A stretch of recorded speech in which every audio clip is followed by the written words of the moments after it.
What's going on, YouTube? Welcome back to another Point After Podcast video. Today we are finally breaking into the Power 5 conferences, starting with the Big Ten, what's currently known as the Big Ten. Who knows if it's going to stay more, less, who knows. We'll find out in a couple of years, couple of months.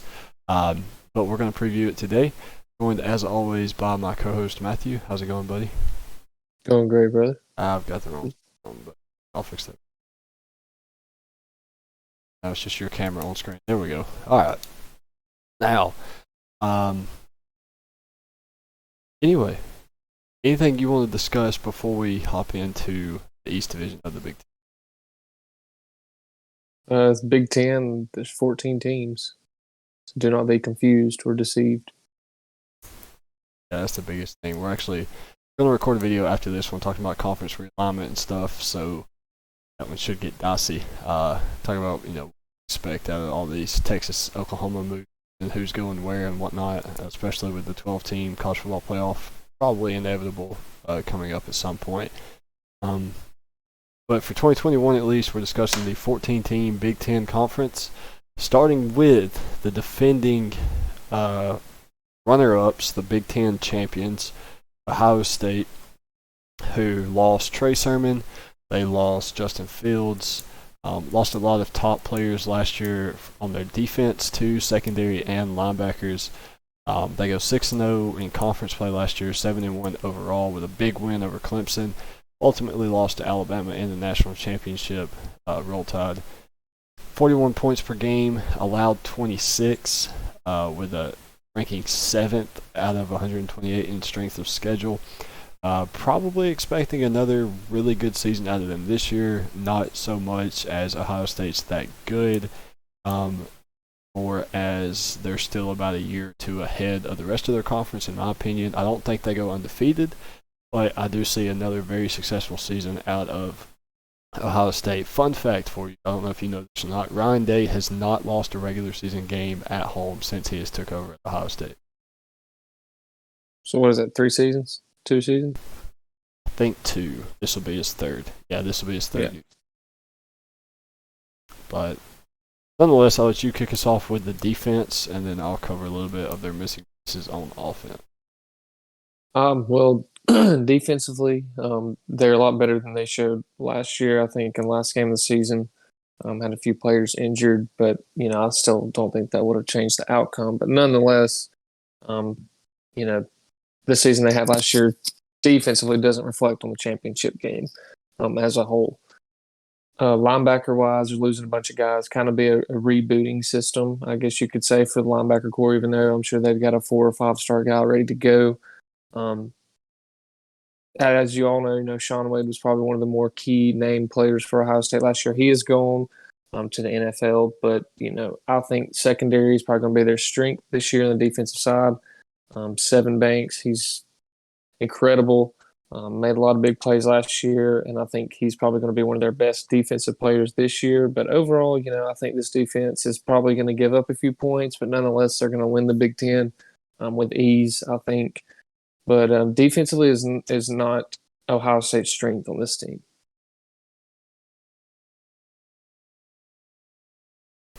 They return offensively, they returned their top 4 wide receivers from last season, and they technically returned their number 5 too, if you don't count Trey Sermon.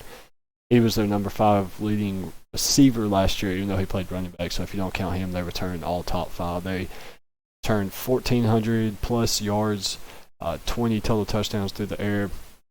They returned 2 quarterbacks in C.J. Stroud, I believe is how you pronounce it, and Jack Miller, who both had rushing touchdowns last season. They've got probably the best wide receiver corps, top to bottom, or I'd say starting 4 top to bottom in college football for 2021. You have the number 1 running back in the class of 2021 coming in to take Trey Sermon's spot along with Master Teague. You have offensive line that's set. We talk about all the time the offensive line and how big of a part that they play in team success. I don't expect Ohio State to miss a beat offensively. I think they're still going to put up, 35 points per game or so. and you said that defensively for Ohio State, that's not their strong suit. It wasn't really their strong suit last year either, and they were still able to make it all the way to the national championship game. So I would expect probably the same this year.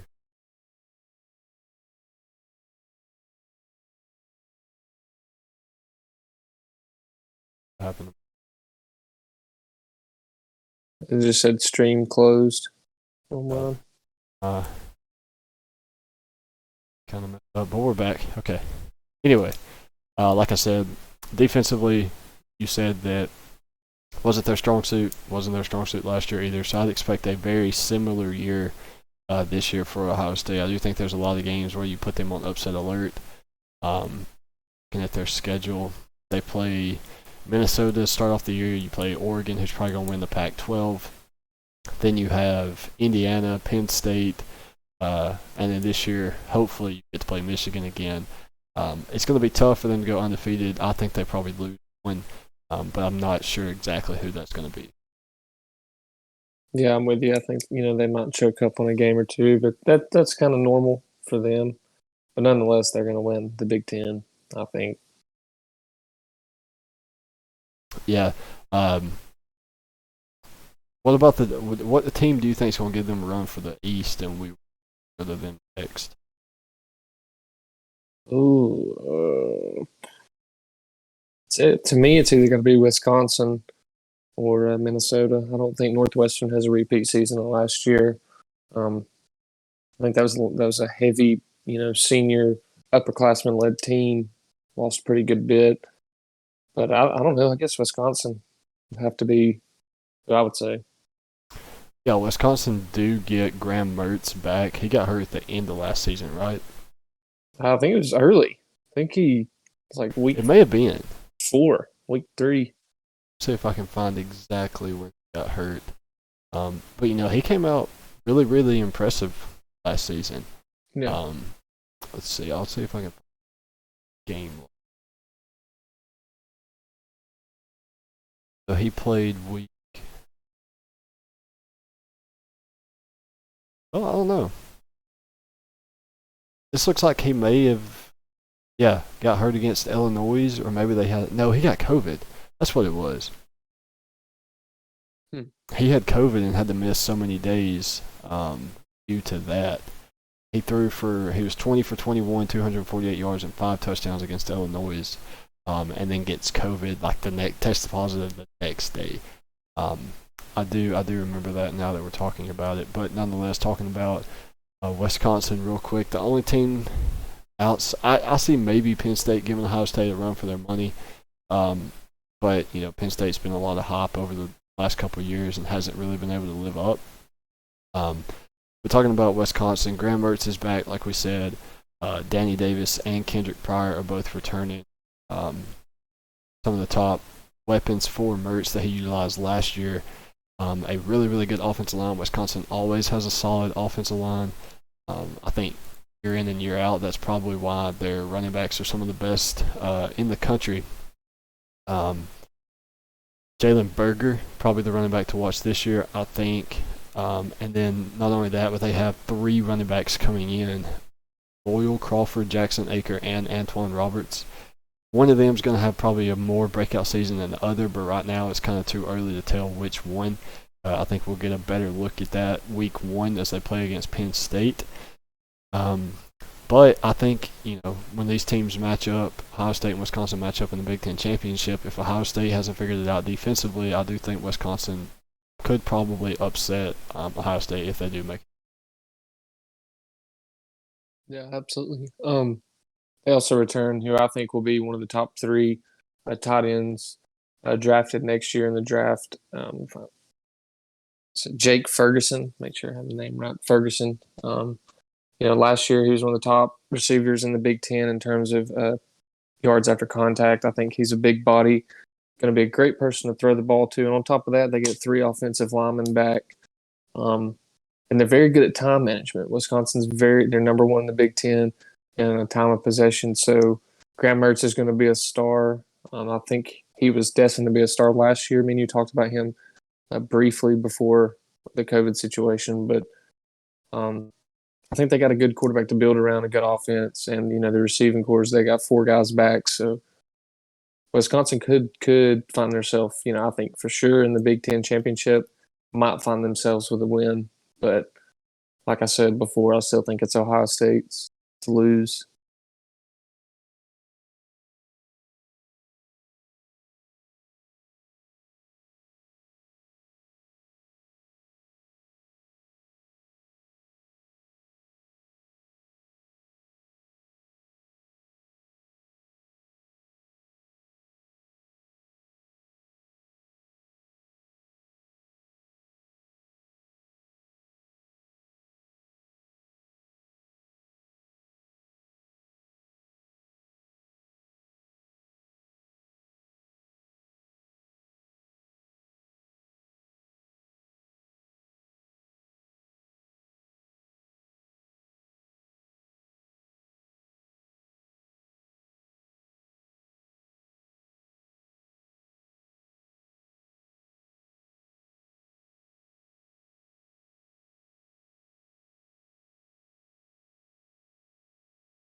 I don't know if they quite make it 11-1, but they could, very well could, based off of the schedule. Yeah, I'm gonna I go. could see them losing 2 or 3 games or so. I could see them losing to Penn State. Notre Dame. I think that's the game Notre Dame plays before they play Cincinnati. I'm pretty sure. Um, and then I don't know. I think Northwestern's kind of hit or miss. Michigan hit or miss. And then same with kind of Iowa. I don't think Purdue's that good. Nebraska, who knows? Minnesota, who knows? So I don't know. I think it's a schedule that definitely favors Wisconsin, week to week.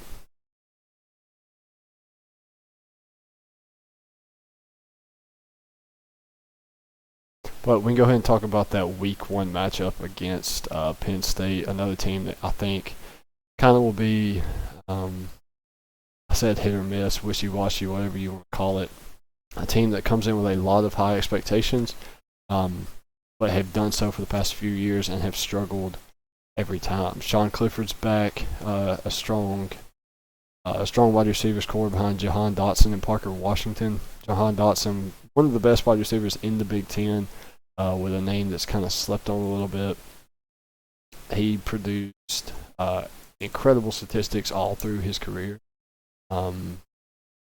884 yards receiving last year, 8 touchdowns. Parker Washington right behind him with almost 500 yards and 6 touchdowns. Their tight end Pat Freiermuth, who was actually drafted this year, he's gone, but that tight end position is another just next man up kind of situation where Sean Clifford's probably going to utilize that a good bit. And just basically for all their, they had really good success last year. They just couldn't hang on to the ball. They had 17 turnovers in the games that they did play. And I think if you have Sean Clifford still developing, and if you can just learn to hang on to the football, then Penn State's in a really good position to have a good year too. Yeah, Penn State's one of those teams you kind of can see their season fold out after about 4 weeks. At least that's how it's been the last several years. But defensively, even though Micah Parsons is gone, linebackers are going to be their strength, if you ask me. Ellis Brooks and Jesse Luketa, maybe that's how you Luketa. Last year they finished top 2, top 3 in tackles on the team. And let me see, I had this pulled up a while ago. Jaquan Brisker, he was the team's third leading tackler last year, 57 tackles, and he plays in secondary. I look for him to probably be one of their, leaders, or a guy that's talked about a lot on Saturday nights, highlight reels, ESPN. Had a lot of takeaways last year, had 6 broken up passes on late in the game, third down situations. So definitely a playmaker. Defensively, Penn State's always kind of been better, I guess you could say, especially in terms of like Big Ten play. Maybe not so much other, group of 5 team or Power 5 teams. But nonetheless, like I said, I think they're going to be not bad, not great, but I think linebackers are going to be their strength this year on the defensive side. Yeah, Penn State, they've struggled defensively a little bit to kind of keep up with the rest of the Big Ten. Michigan's had some high-powered offenses over the years. Minnesota had a really good offense. Ohio State's always had a good offense. I think you mentioned it. They gave up 30 points per game last year, which was 54th in the FBS, which is never good, especially playing in the Big Ten Conference. This year, looking at their schedule, you play Auburn out of conference, night game, wide out. Probably the only game outside of Alabama on Auburn's schedule I have circled that I want to watch.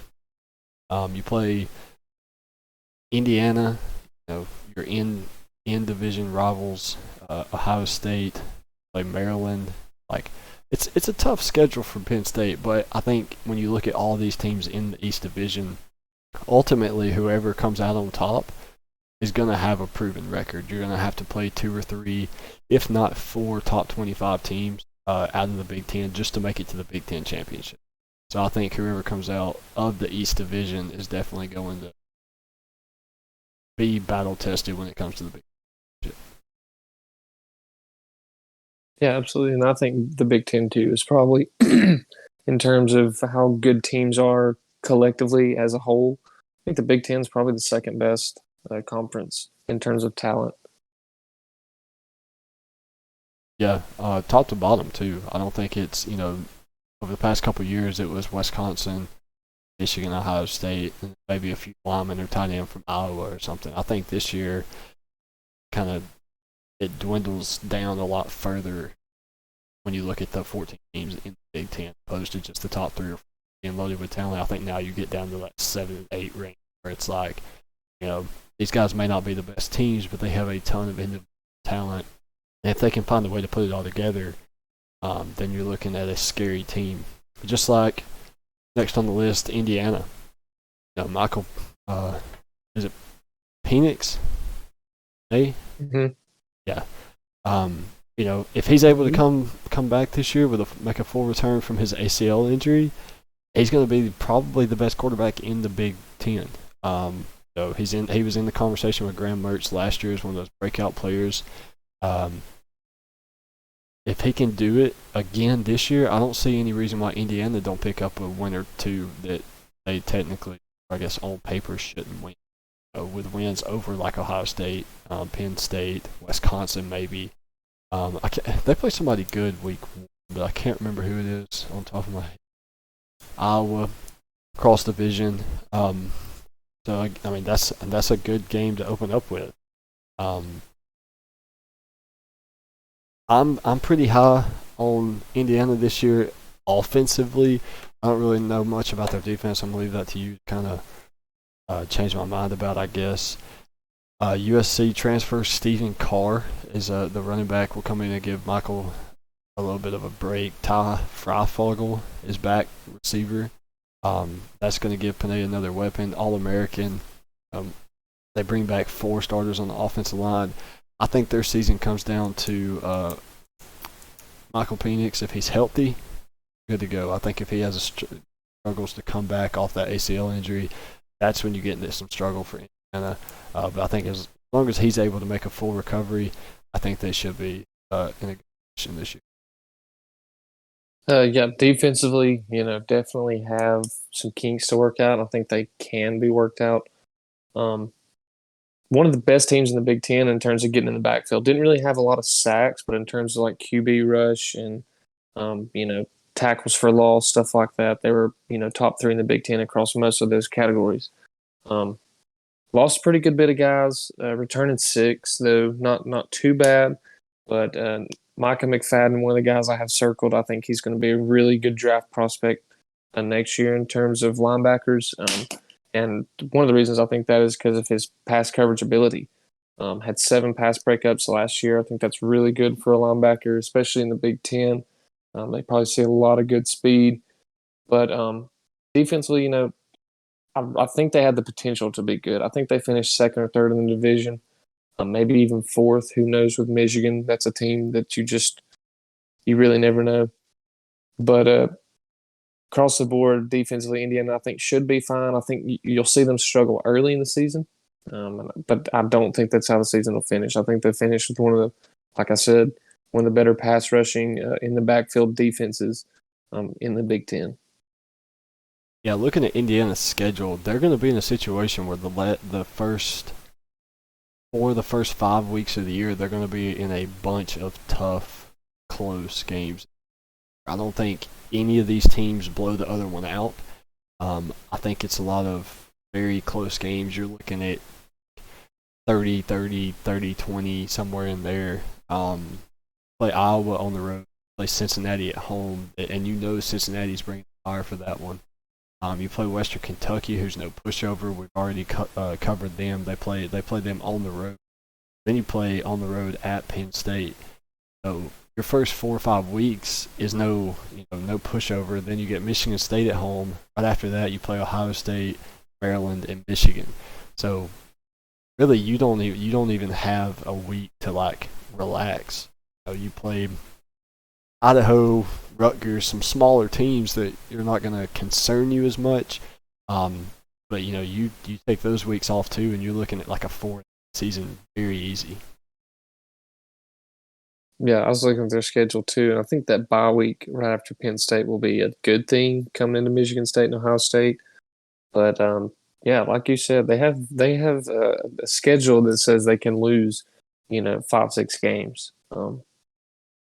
I don't think that's the case. I really don't. I think Indiana is probably going to prove to be, yet again, pretty good team, top 25 worthy team, and might even find themselves on in the hunt for the top of the division. It'd be nice to see. They were surprised last year.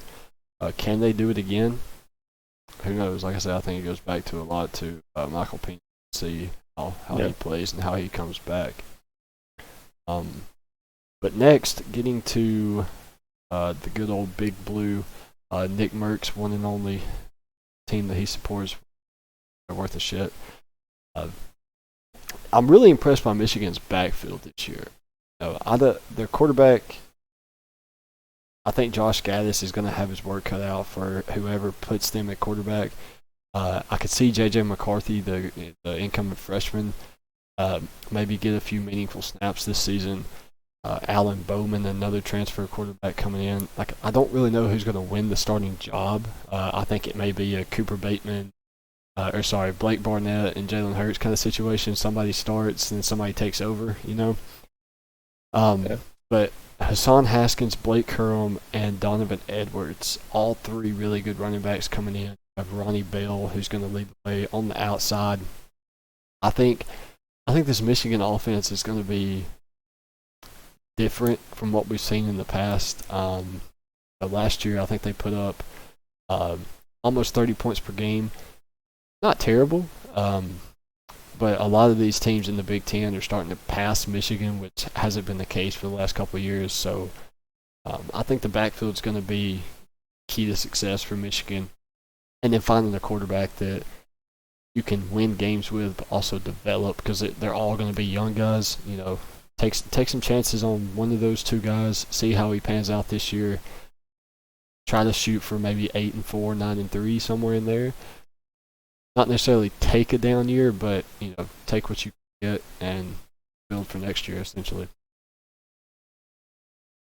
Yeah, I don't know if there's some hidden power behind Harbaugh's glasses. I'm going to say there's not, because he offensively they're scoring 30 points a game.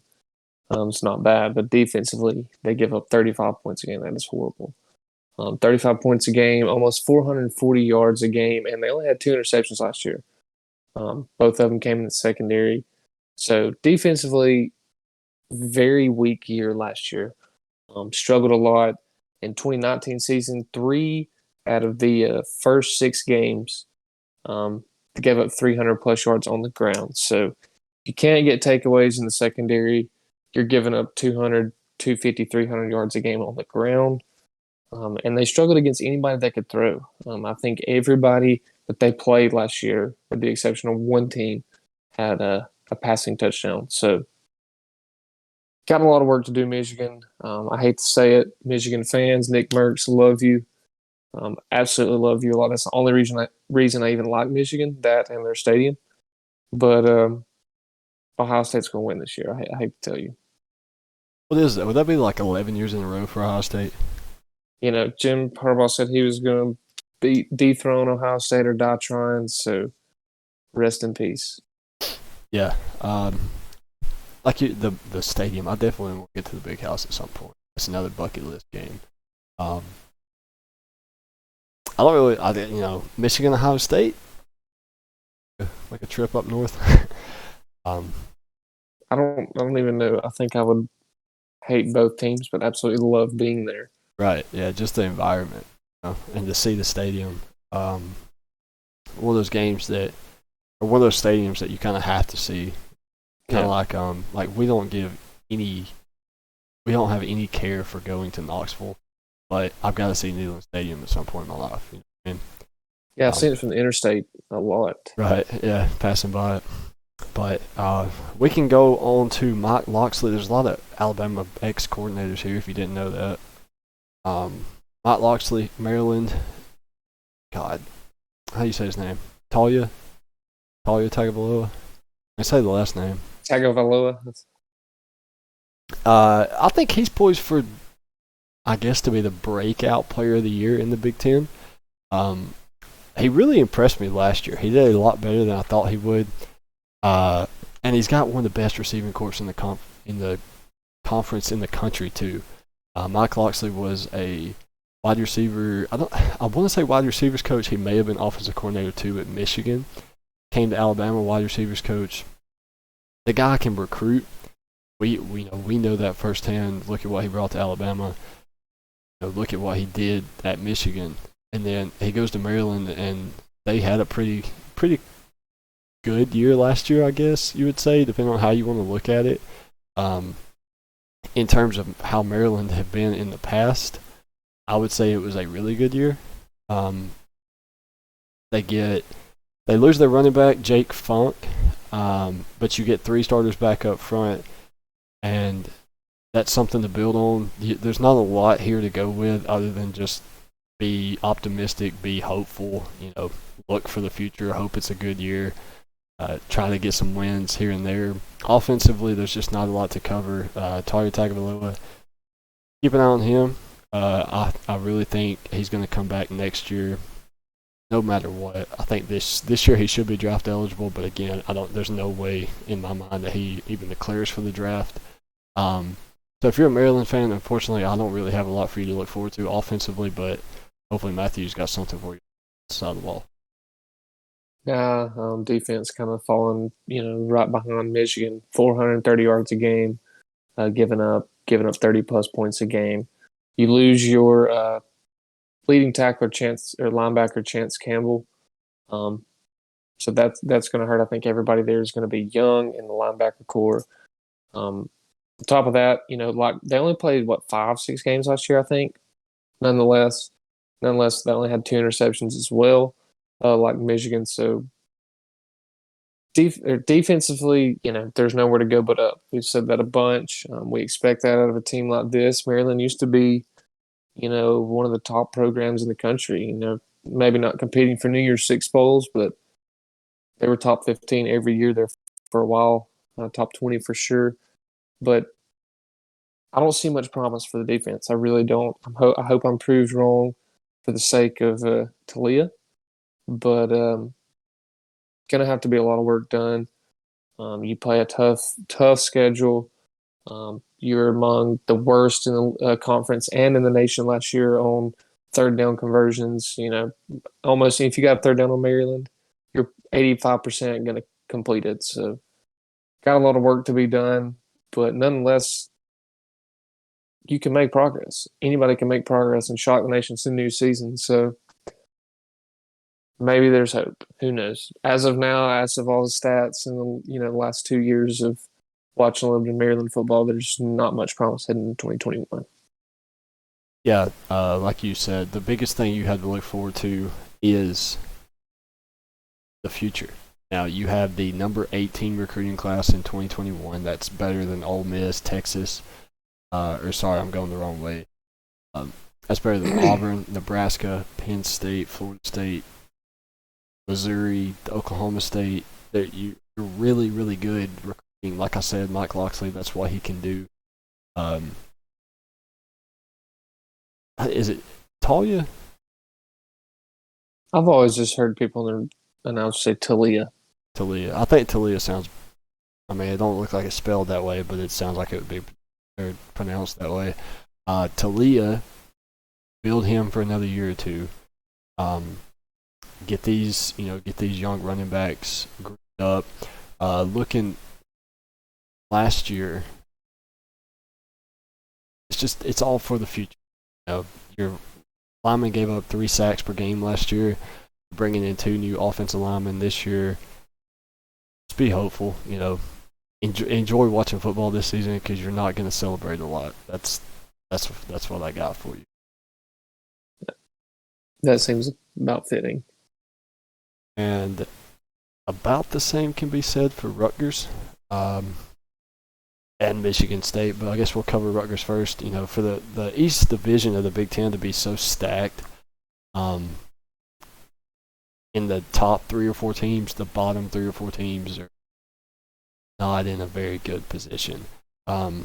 Rutgers last year go 3-6, all in Big 12 games or Big 10 games. Sorry, 26 points per game scored, 32 points per game given up. What's very concerning to me, your top leading wide receiver was your running back who scored 6. Well, I guess technically he would be classified as a wide receiver, but he ran the ball a good amount. With Bo Melton, I guess just call him a hybrid player because he's going to do a lot for you outside the tackle box, inside the tackle box, regardless. Isaiah Pacheco is back, your leading rusher who rushed for just over 500 yards last year, touching the ball 116 times. Only averaged 4 yards per carry, which is not great. But again, you did have an offensive line that was young and struggled. You're kind of in the same situation as we just talked about with Maryland. It's all for the future at this point. You go at 21 sacks last season, which is not good at all.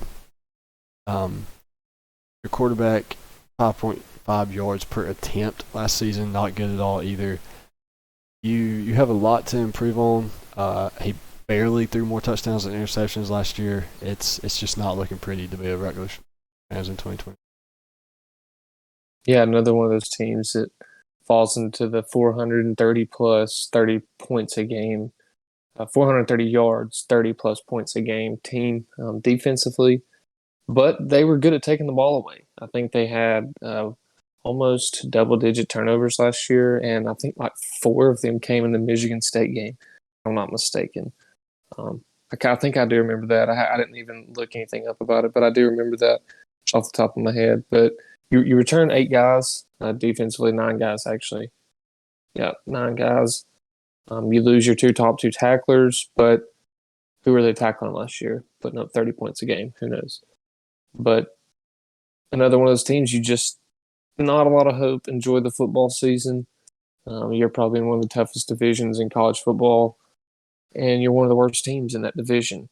But nonetheless, Rutgers has every bit of potential to upset one of these teams any given Saturday, and that's what they should be playing for, is trying to get those big wins, trying to get your name out there.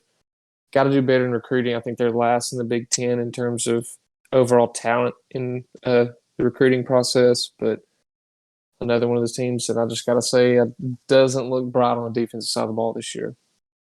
Yeah, keep an eye on that freshman class coming in. Matthew just alluded to, you're probably last in terms of talent. Mike Locksley did not inherit a ton of talent at this Rutgers team. Like I mentioned, he had a very good recruiting class last year, but all those guys are going to be freshmen this year. Oh, I just fucked that up, didn't I?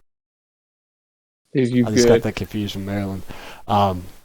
Yes, sorry, I'm mixing 2 teams. You are exactly right. They are not good in talent. Greg Schiano did not inherit a bunch of talent when he came in. Greg Schiano can recruit, but he still hasn't had a lot of talent brought in. I've still got it pulled up. I'll see if I can find 42nd overall. The only teams I see them ahead of in the Big Ten are Michigan State, Northwestern, Indiana, I think that, and Illinois. So you're about middle of the pack in terms of recruiting, and that's mostly just because of Greg Schiano.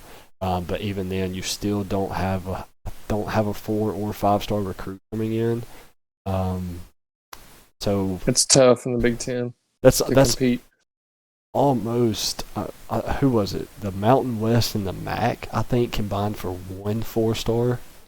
So I mean, you're putting up Group of 5 recruiting numbers, which is not going to win games in the Big Ten. So I mean, again, you're going to have to accept what you can take this year. Try to steal a win or two, but you're looking at a below 500 season for sure. I guess we can finish up East Division. Michigan State, I believe that's the last team in that division. Michigan State defensively, leading tackler Antoine Simmons, he's gone. Linebackers, probably going to be their strong suit on the defense, but defense is still one of the worst in the Big Ten. Another team that gave up right around 400 yards a game, 35 points. Not too shabby. Maybe that's a normal thing. Hell, I don't know. That's what it seems. The last 4 teams I think we've covered have given up 430. But the pass rush, the front 4 last year was among some of the best in the conference. But you lose 3 of those guys, and you only return 6 guys on the defense. So Michigan State, one of those teams that are known to develop good players. A lot of good players come out of Michigan State, but I don't see them being any sort of big noise in the Big Ten at all. Yeah, and you lose your main starting quarterback last year. Rocky Lombardi transferred out. You have Peyton Thorne coming back, but you also have Temple transfer Anthony Russo coming in. So really, you're still kind of at a quarterback position that will mostly be open. I think Peyton Thorne probably starts, but I could see Anthony Russo getting some good playing time this year. You scored 18 points per game last year. You had 20 turnovers, 20 lost turnovers. So you're not in yards per play last year in the Big Ten. It's just it's hard to find what do you call it? I guess slivers of hope. When looking at these teams, there's just not a lot there. We can read stats all day from last year, but reading stats, there's nothing impressive about them. I mean, Peyton Thorne had a 1-to-1 touchdown to interception ratio. I guess that's a plus. He didn't turn the ball over more than he scored touchdowns, but I mean that's about it. You return a few guys rushing the ball. You return a few wide receivers, a few linemen. There's not a lot here for Michigan State fans going into 2021. They did have transfers, though, I think, in the secondary. Yeah. I think one of them was from Bama, if I'm not mistaken. I don't think he saw much playing time. I can't remember his first name. Last name was Williams, if I'm not mistaken. Ronald? Or Williamson. Is it Ronald? I don't know the first name. Yeah, that sounds right. And then I think there was one from Florida, too. They had a good amount of transfers coming in offensively, too. Like I said, Temple quarterback Anthony Russo. You got a few offensive linemen. I see 2 or 3 running backs, 2 wide receivers. So maybe that's your sliver of hope. These transfers, who knows? Mel Tucker dipping into the transfer portal, which I guess last year he did, end up getting hired after signing day, so he didn't even get to have a recruiting class. This is his first recruiting class. Counting the transfer portal, he looks like he did pretty good. So, yeah, I mean, your sliver of hope, like Matthew said, is your transfers coming in. They bring in some experience. So hopefully they can pick up a win or 2 over Wisconsin. Or sorry, not Wisconsin, Rutgers, Maryland. I was looking ahead to Wisconsin. So, yeah, so keep an eye on Michigan State. If you're Maryland, you're keeping an eye on freshman. Michigan State, you're keeping an eye on transfers. Guess anything else before we head over to the West Division? That's it on this. And I believe we've already covered Wisconsin, correct? Yes. I think that's the only team though. Yeah, we talked about the possibility of them winning the Big Ten over Ohio State. Second, my team to finish second in the Big Ten West. I don't really see them as a true threat to Wisconsin. I think they need a lot to go their way. I think they need Wisconsin to have a down year. But that is Iowa. Iowa defensively. That over real quick. They're known for having good defense. They have good defensive linemen, good linebackers. And that's nothing this year that's going to be any different.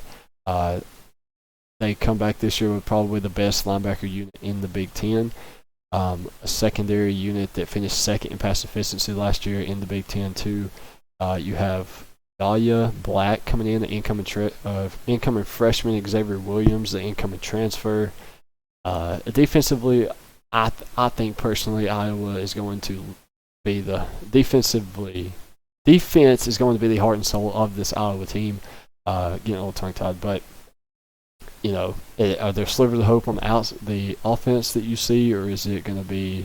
Did you agree that it would be probably a defensive heavy? I don't know. I think the offense has a lot of promise. I think quarterback Spencer Petrus, I believe that's how you pronounce his name, a huge body quarterback. I said receiver. He is a quarterback. 6'5", 230 pounds. Yeah, he'll be a junior this year. I think he'll be one of the better quarterbacks in the Big Ten. But, two things that kind of stood out to me about Iowa, they were one of the worst teams in the Big Ten in terms of third down conversions. But they were the best team in the Big Ten in the red zone. So offense scored a lot of points, but not a lot of explosive plays, 20-20 on the field. So, but the offensive line, a lot of promise. Only two guys coming back, but a lot of experience there. They had guys that saw a lot of playing time last year to be filling the shoes of the people going. And I was always known for their tight ends. This year, tight end, it's going to be Sam Laporta. I believe that's how you pronounce his name. Sam Laporta. I think he'll be one of the better tight ends in the Big Ten, probably top 4, top 5 in terms of yards and touchdowns. And they always produce tight ends. So look for this team to be decently offensive on the offensive side. Petrus will be a good quarterback. I think, like I said, he's going to be one of the best in the Big Ten. But I don't look for them. I don't look for them to finish in the top 3 of their division, though. They have a lot of holes to fill on the defensive front seven, but I think Jack Campbell, the linebacker, will probably have a big part of making sure this Iowa defense is one of the better in their division. But like you said, they might finish third, I think, maybe. But again, kind of the same way with Wisconsin not winning the Big Ten West, they need a lot to fall their way. Now, a team that went 11-2 in 2019, turned it around, goes 3-4 in 2020. The Minnesota Golden Gophers. I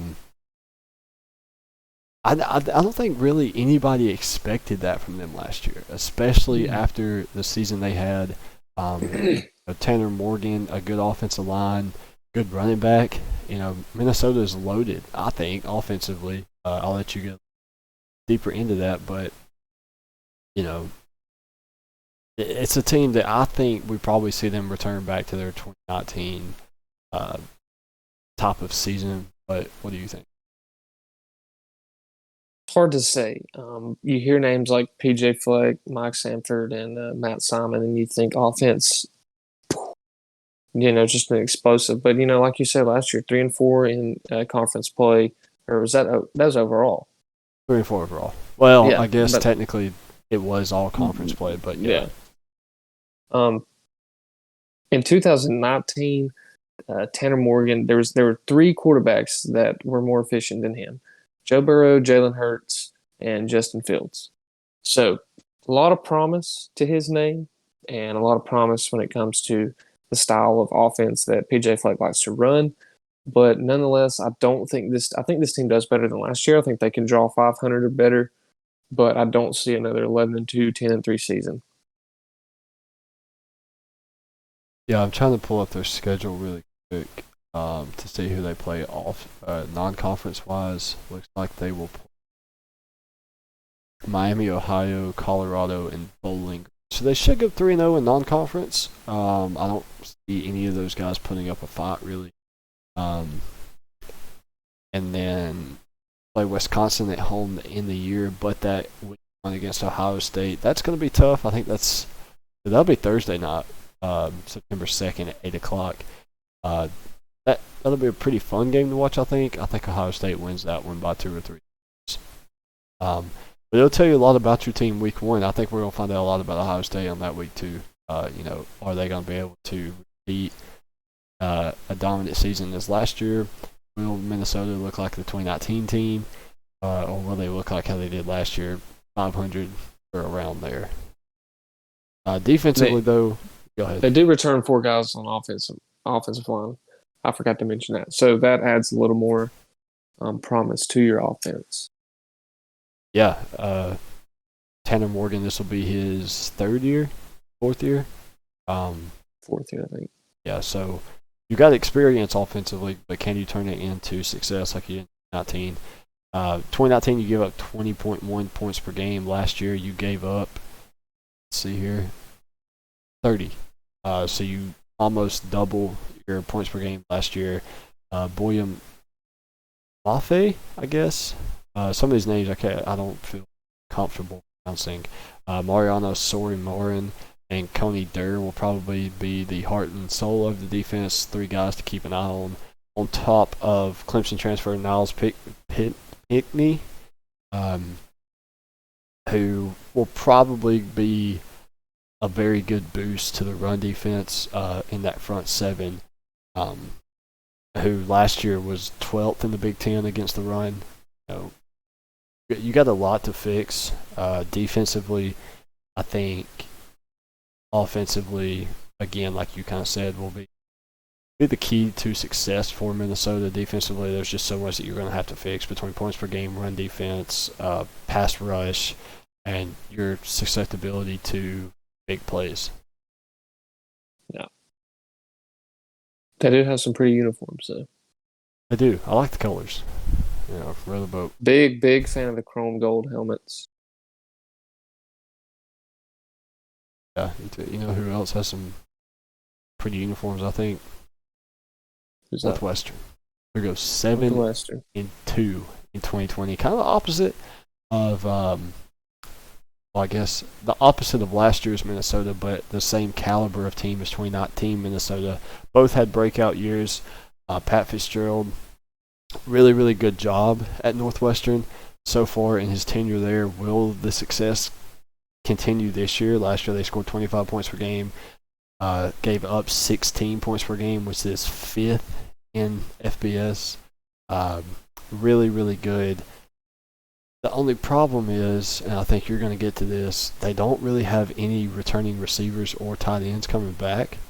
And then defensively, you get a new defensive coordinator. A lot of your key players are gone. So you're looking at a team that goes 7-2 last year, but I think Minnesota has a better chance than Northwestern this year to have that breakout season, good season. Northwestern, they just lost too many pieces for me. Yeah, it's definitely going to be tough offensively. No more Peyton Ramsey. I think he was kind of one of the more electrifying players in the country last year.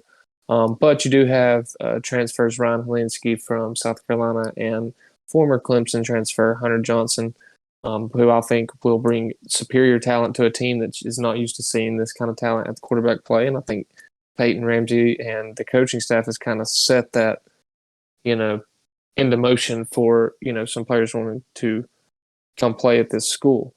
Cam Porter running the ball will be a decent. Last year he was a number 2 back last year, freshman season. And after the Illinois game, when I think he rushed for over 200 yards, he kind of made himself, uh, the go-to guy for this season at that point last year. But 2 years ago, like you said, compared to last season, 2019 to 20, Daylight and Dark offense was right under 300 yards per game total, 16 points per game. And then you turn that right around next year, and you're averaging over 30 a game. So I think there's going to be a lot of things they're going to have to work through. And one of the things you touched on the receiving core, they did have a transfer, Stephon Robinson from Kansas. I think will probably wind up being their go-to receiver.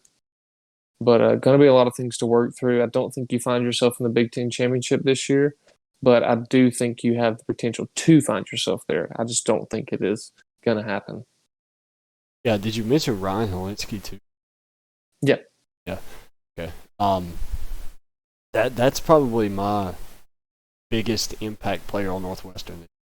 I took my headset off as you started Northwestern. Scratch my head. I think I missed it when you mentioned him, but I think he's going to be the guy to put a position to finish second in this division. Brandon Joseph last year, who had 6 interceptions. Chris Burton, who had 4 tackles for half a sack, but almost 80 tackles. Those 2 guys are going to be on that defense. Who again, lose a lot of players, but you have some talent coming in. You have 3 transfers from line, I believe, and then Cameron Mitchell, who's going to be a standout corner. So there's lots of talent defensively coming in. There's lots of talent already there that can replace who you lost last year. Now, can you repeat the same stats you put up last year? Probably not, but I do think the offense might be up the points scored to kind of account for and ultimately on the season. Yeah. How do you think they find themselves in the Big Ten championship this year? You think it's a no-go? I don't think so. I think ultimately they probably better than Minnesota. I think they're on pace with Iowa. I think it just kind of comes down to injuries and how well the schedule kind of plays out. I think they win their non-conference games. But I mean, you're playing Ohio, Duke, and Indiana State. I don't see upsetting Northwestern in that regard. You play Michigan State, Rutgers start the year. I mean, you're looking at a team that could start this season 5-1 easy. Your only loss being to maybe Nebraska, who we can get to in a second. Then to finish out the year, play Michigan, Iowa, Wisconsin. It's teams that you're going to have to beat in the championship. First, you got to win the West. And I think they probably split those games. I don't think they sweep. I don't think they get swept. So I'm going to go on a limb and say Northwestern finishes 3rd in the division. I don't know if they can beat Iowa and get past them to finish 2nd, but I'm not going to be surprised if they do. So we'll carry on to our good old faithful Nebraska Cornhuskers.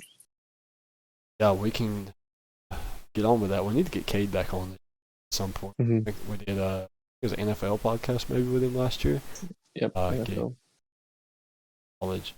But I'll let you start breaking down Scott Frost's 4th year for the black shirt.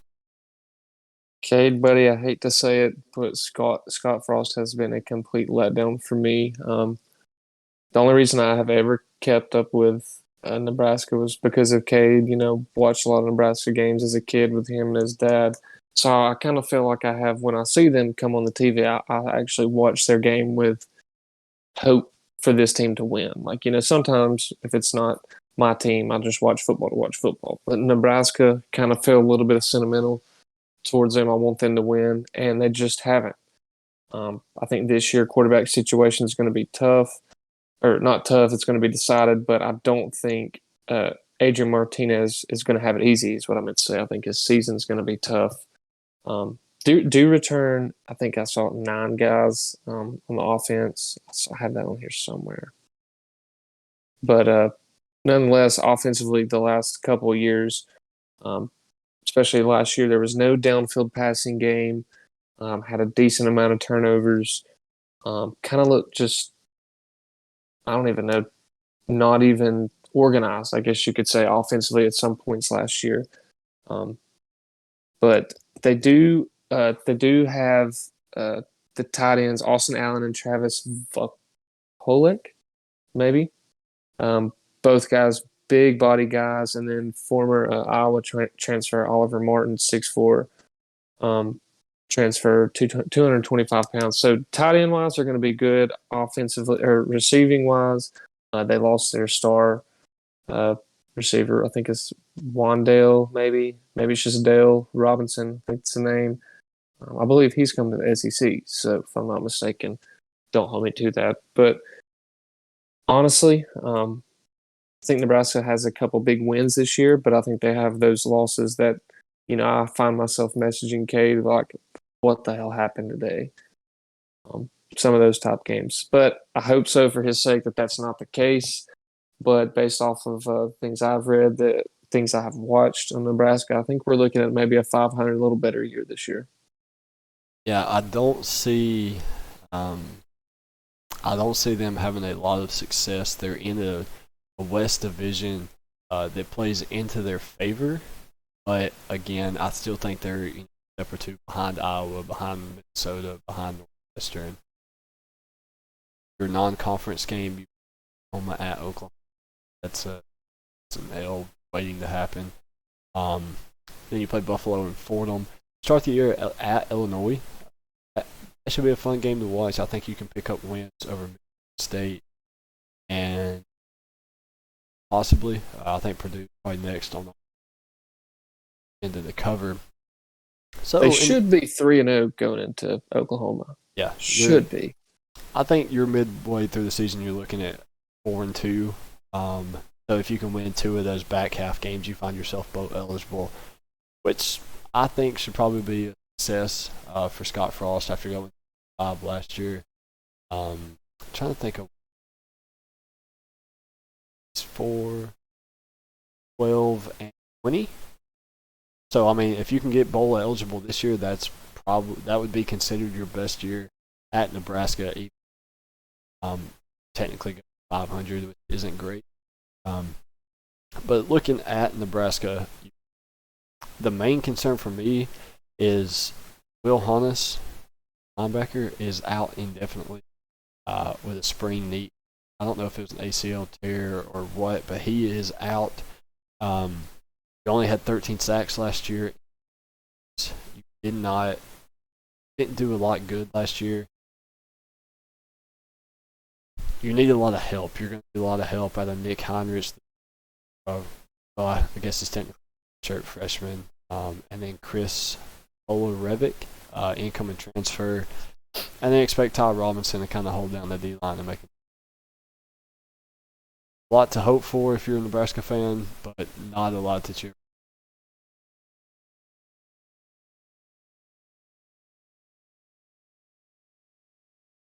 Peace be with you, Cade. Hope they bring you some positivity this year. No, the Chiefs will. So, but I know he's ready for them Nebraska Cornhuskers to do something. We're needing the late 90s, early 2000s Nebraska team. I need that from my buddy Cade. Yeah, it's coming. Do you think Scott Frost is the guy to do it? No. Who knows, though? He could come out this year and beat Oklahoma and play Ohio State a good game. Who knows? I think he's going to need a killer year out of Adrian Martinez. I think if he gets that, then you're looking at some success. But last year, Adrian Martinez had double the rushing touchdowns passing. That's not good. Like, I don't care. You could do that 20 rushing, 10 passing. That's still not good, in my opinion. But moving on to Purdue, unless you got anything else, Nebraska. Go Big Red. Purdue, the Boilermakers, their first winning season. And and bowl trip in a while under Jeff Brom last year. After 3 straight losing seasons this year, I think you're back on the struggle bus. I think you another losing season. You have a very tough schedule this year. Again, you're in a division that does not favor you. Lose Rondell Moore. You play Oregon State and Notre Dame in your non-conference games. I guess Oregon State will probably be one of the last teams we cover in our preview series game. All right, this year definitely going to handle Purdue kind of easily. I don't know. I don't really have a lot to look forward to defensively. You give up 30 points per game last year. George Kalafdis is back, which is going to give you a boost in the pass rush. And then Corey Trice is back, who's a little bit underrated, going to make a name for himself this year. I think he's a DB who's probably going to be one of those standout DBs on a team that's not that good. So remember the name Corey Trice as you watch the Big Ten this year. And then Jalen Graham's right there behind him, linebacker, who's going to lead this team, lead this defensive squad. I think they struggle. I think they struggle big. They give up a lot of points. Like I said, last year they gave up 30. I think this year you're looking at 35-40. It's not going to be Purdue. Yeah, I think last year they were number 1 in the Big Ten in passing offense, which you see that and you think, oh, that's a good team. But I hate to break it to you, they have not been a great team. Even though it is home team for our good buddy, who I wish was our buddy, but one of the GOATs, Drew Brees, they need him back. They need him about 22 years younger and back on the squad.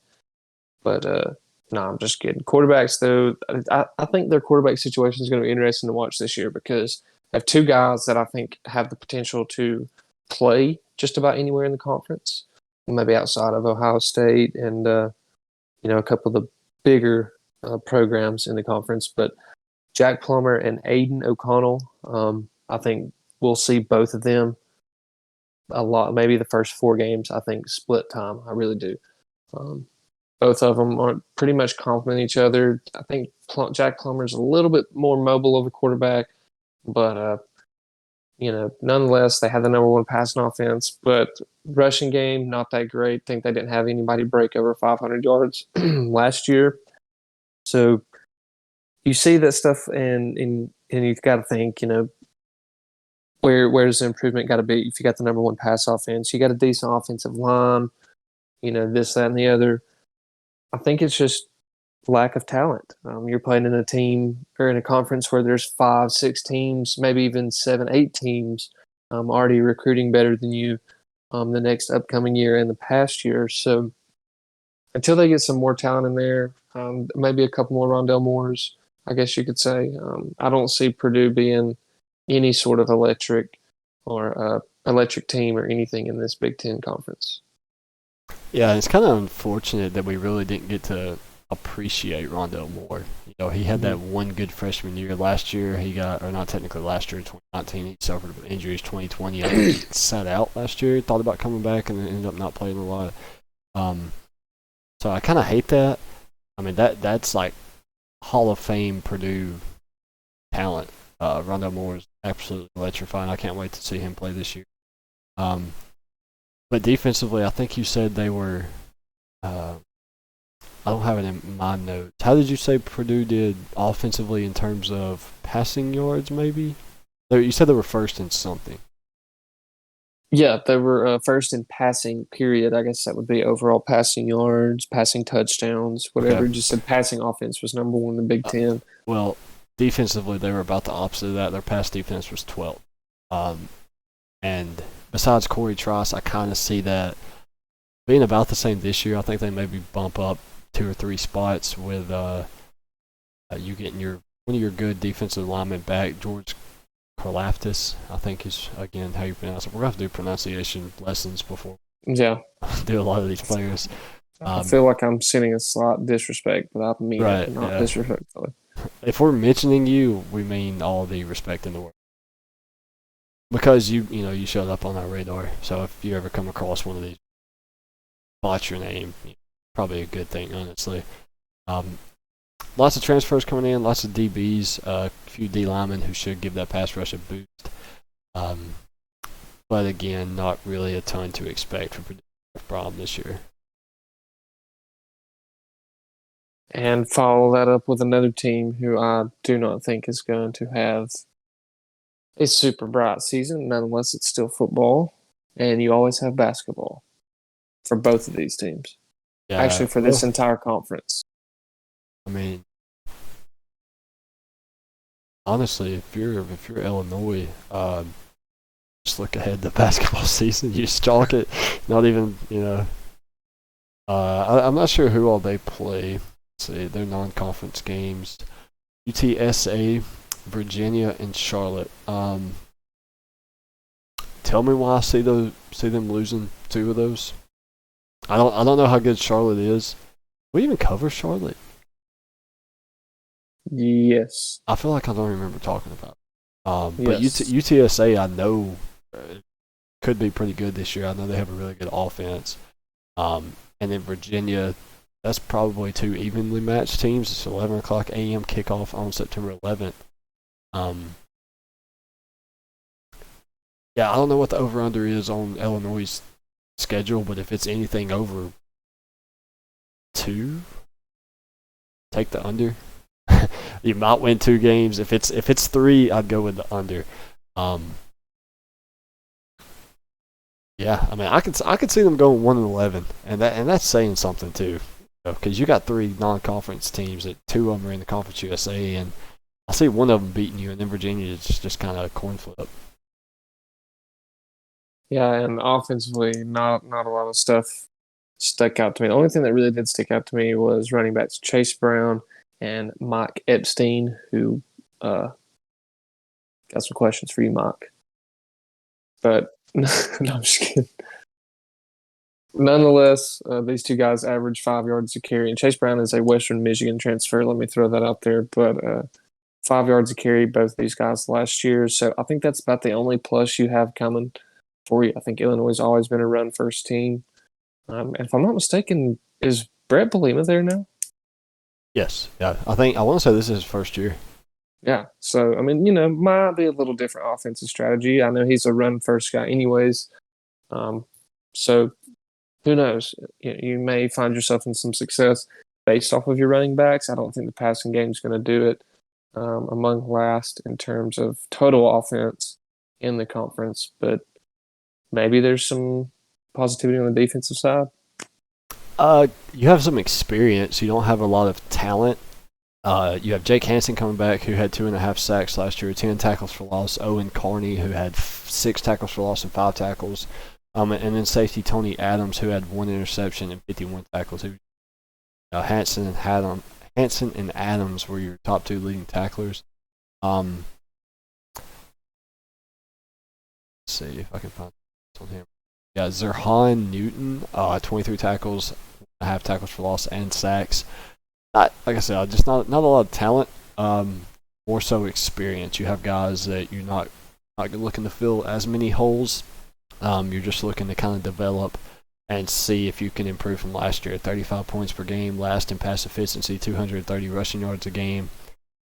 It was rough. I think my prediction for Illinois, like I said at the beginning of this preview of Illinois, is to chalk the season and look ahead to October whenever basketball season starts, because you don't really have anything to look forward to during the fall.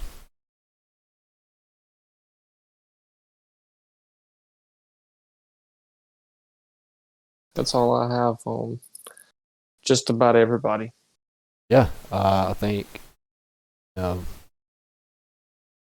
the standout players I think we kind of touched on. Chris Olave, Johan Dotson. I guess that's really it. I don't have anything else in my notes that we haven't already covered. I'll say this: do you think a Big Ten team ends up in the national championship? I know they'll probably find their way into the playoffs, but do they make their way to the national championship? Who I think is going to be in the national? No. Let me say that first. No. And I will save who I think is going to be in the national championship for a later conversation, or after this, I will tell you, and we'll talk about it on air on another podcast. But no, I don't think so. I think if anybody does that, it's got to be Ohio State. It's about the only team I see even making the playoff from this conference. I would like to see Wisconsin. I would like to see somebody other than Ohio State break through. And I'm kind of the same way with the Big 12. I'm kind of the same way with the ACC. I'm for expansion in the fact that I want more teams to have an opportunity. Like last year, I think Texas A&M would have been a good team to get in it. Florida, we saw how well they played against Alabama. I'm for expansion in that sense, but at the same time, I'm kind of tired of seeing the same teams over and over and over. Not necessarily that I'm tired of the same teams being good. I'm just tired of the same teams being talked about over and over. Because, you know it. I don't think probably none of our viewers know it, but everything I do with esports is tournaments and leagues, and I keep stats and records, and I bring everything back. Like if you went 0-4 in League One and then come and make the grand finals, I'm gonna bring that up. So the storylines, I guess I'm ready for Cincinnati, Ohio State, North Carolina to have their own storylines. It's stuff for us to talk about where I don't. January rolls around talking about Alabama, Clemson, Ohio State, and Oklahoma again. Yeah. So I'm ready for new storylines to be built, I guess, is what I'm trying to say here. But nonetheless, I think that wraps up the Big Ten. Yeah, and it'll be easier too to once we're a couple games in to break down more of these conferences. This is just our preview, and I know we'll have a whole lot to say probably after week 1. So, yeah. So if you're new to the channel, you're a Big Ten fan. First off, hit that subscribe button because we're going to be talking about the Big Ten and the Power 5 a lot. I think we'll probably do more.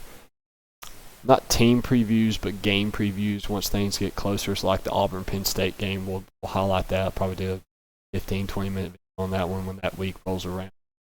We may do a Ohio State-Minnesota preview as get closer to that game day. Things like that. So like I said, if you're new to the channel, hit that subscribe button. And then in the comments, interact with us, tell us what you want to see from us, and I'm pretty sure we can make it happen. But Matt, anything else before we wrap it up and get to our next video? Sharpie S Shell. Is that a new pen? Well, I have about 15. Okay. This is a red ink one. Yeah. I'm using it today for some reason. But yeah, nonetheless, Sharpie S Shell, it's all that matters. GPA at discount, GPA discount code at checkout on all your Sharpie S Gel orders. And I got some Glitch Energy in too. I don't have it with me, but Glitch Energy. I tried that for the first time the other day. I think it'll get you going. If you need something, if you don't like coffee, Glitch Energy. GLYTCH. It's a lot of work. Just a little promo. But nonetheless, thank you guys for tuning in. Hit that subscribe button for more football content. Follow us on all social media. We're on pretty much every platform. We're pretty active on all of them as well. If you want us to cover your team more specifically, try to make that happen. Thank you guys for tuning in. Hit that like button, subscribe button. We'll see you guys tomorrow with more Power 5 content.